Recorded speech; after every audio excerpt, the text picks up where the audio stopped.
అందరికీ నమస్కారం. ముందుగా ఈరోజు ఇక్కడ శ్రీ కనకదుర్గమ్మ అమ్మవారి ఆలయ కమిటీ ప్రమాణ స్వీకారానికి విచ్చేసిన ముఖ్య అతిథులు మన జిల్లా అధ్యక్షులు ఎమ్మెల్సీ బీదా రవిచంద్ర గారికి, అలాగే ఇక్కడ దాతలు కొల్లను రాజారెడ్డి పూజిత గారులకి, తమ్మినేని మల్లికార్జున రెడ్డి ప్రబీల గారులు, పిడుగు శంకర్ రెడ్డి స్మిత గారులు, గాలి కామాక్షయ కవిత గారులు, కామాక్షయ కవిత గారులు, సుబ్రహ్మణ్యం నాయుడన్న, లక్ష్మీకాంత్ అక్క కూడా ఉన్నారు ఇక్కడ. ముఖ్యంగా వాళ్ళిద్దరికి ఈరోజు ఇక్కడ ప్రమాణ స్వీకారం చేశాడు ఆయన చైర్మన్గా ఈ ఆలయ కమిటీకి. అలాగే 49 మంది ట్రస్ట్ బోర్డు సభ్యులతో, అంటే మొత్తం కలిసి 50 చేసినట్టున్నారు. రౌండ్ ఫిగర్ ఉండాలని చెప్పి ఎప్పుడు సుబ్రహ్మణ్య నాయుడానికి రౌండ్ ఫిగర్ ఇష్టం, అందుకని 50 మందితో ఈ కమిటీ చేశాడు. సో ఈ కార్యక్రమానికి చేసిన ముఖ్య అతిథులకి అందరికీ కూడా ధన్యవాదాలు తెలుపుకుంటున్నాను. అలాగే కమిటీ ప్రమాణ స్వీకారం చేసిన చైర్మన్ గారికి, కమిటీ సభ్యులకి శుభాకాంక్షలు తెలుపుకుంటున్నాను. ఏ కమిటీ అయినా, ఏ దేవాలయంలో అయినా సేవ చేయాలి అంటే అది మన పూర్వజన్మ సుకృతంగా భావిస్తాం. నేను కానీ, ఎంపీ వేమిరెడ్డి ప్రభాకర్ రెడ్డి గారు కానీ, అదేదో మేము చేసాం, మేము అది ఇచ్చాం, ఇది ఇచ్చామని చెప్పి మేము ఎప్పుడూ చెప్పాం.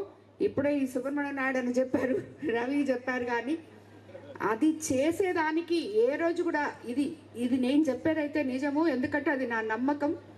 ఏ రోజు కూడా ఏ దేవాలయం దగ్గరకు కానీ ఎక్కడికి కానీ మేము ఇది ఇస్తాము దానము అని చెప్పి ఈ రోజుటి వరకు మేము వెళ్ళిందే లేదు.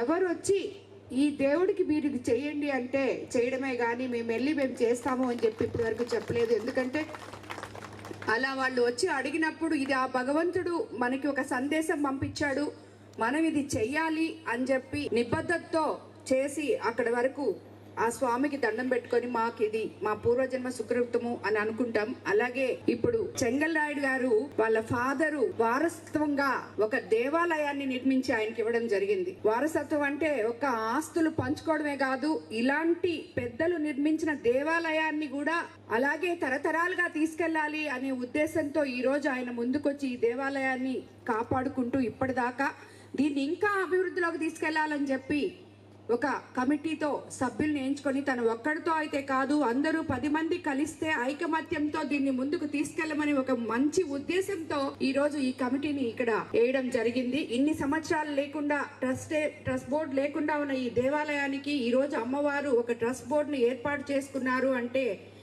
అది వీళ్ళందరి అదృష్టం. ఆ ట్రస్ట్ లో పనిచేయడానికి కానీ, అలాగే చైర్మన్ గా ఉండడానికి కానీ, ఎక్కడైనా కూడా ఆలయ ఆగమ శాస్త్రాలకి, సాంప్రదాయాలకి కట్టుబడి సేవ చేయాలని అమ్మవారికి నేను కోరుకుంటాను. ఈరోజు ఈ కార్యక్రమానికి విచ్చేసిన ప్రతి ఒక్కరికి కూడా ఆ అమ్మవారికి, వారి కుటుంబ సభ్యులకి, వారికి ఆమె ఆశీస్సులు ఉండాలని చెప్పి కోరుకుంటూ ధన్యవాదాలు తెలుపుకుంటున్నాను.